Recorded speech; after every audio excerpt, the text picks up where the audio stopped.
មេបញ្ជាការទី2យុទ្ធភូមិភាគទី5ដឹកនាំក្រុមការងារចុះទស្សនកិច្ចសិក្សាការងារកសាងពង្រឹងអង្គភាពរឹងមាំលើគ្រប់វិស័យ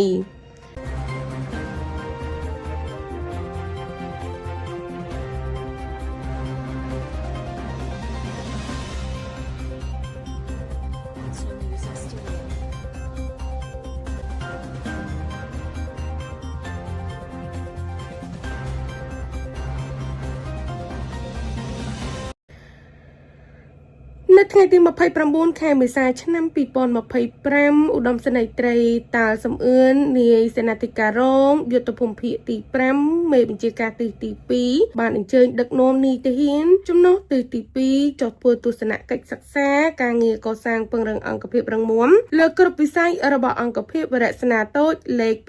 532កងពលតូចថ្មើរជើងលេខ53ឧត្តមសេនីយ៍ត្រីតាល់សំអឿនក៏បានអញ្ជើញទស្សនាតាមខ្លឹមសារនីមួយៗនិងបានថ្លែងការកោតសរសើរទៅដល់អង្គភាពដែលបានខិតខំយកចិត្តទុកដាក់អនុវត្តតាមផែនការដែលថ្នាក់លើប្រគល់ជូននិងអនុវត្តតួនាទីភារកិច្ចប្រកបដោយការទទួលខុសត្រូវខ្ពស់តាមផែនការការងារកសាងអង្គភាពរឹងមាំលើគ្រប់វិស័យលោកមេបញ្ជាការក៏បានបញ្ជាក់ថាត្រូវត្រៀមកម្លាំងអន្តរាគមន៍ដើម្បីចូលរួមជួយសង្គ្រោះប្រជាពលរដ្ឋពេលមានជាយថាហេតុផ្សេងៗដែលកាត់ឡើងបន្តជំរុញតាមបណ្ដាអង្គភាពអប់រំផ្សព្វផ្សាយទៅដល់យោធិនគ្រប់រូបអំពើគ្រឿងញៀនគ្រឿងស្រវឹងលបែងស៊ីសងឲ្យមានការភ្ញាក់រលឹកខ្ពស់បន្តចូលរួមការពារសម្អាតអនាម័យតាមបណ្ដាកងឯកភាពហូបស្អាតរស់នៅស្អាតនិងដើម្បីបង្កើនសុខភាពទ័ពនៅក្នុងនោះដែរលោកមេបញ្ជាការក៏បានដាក់ផែនការឲ្យគ្រប់អង្គភាពធ្វើការដកពិសោធន៍ពីគ្នាទៅវិញទៅមកពីចំណុចខ្លាំងខ្សោយនិងបន្តខិតខំការងារកសាងហេដ្ឋារចនាសម្ព័ន្ធការងារ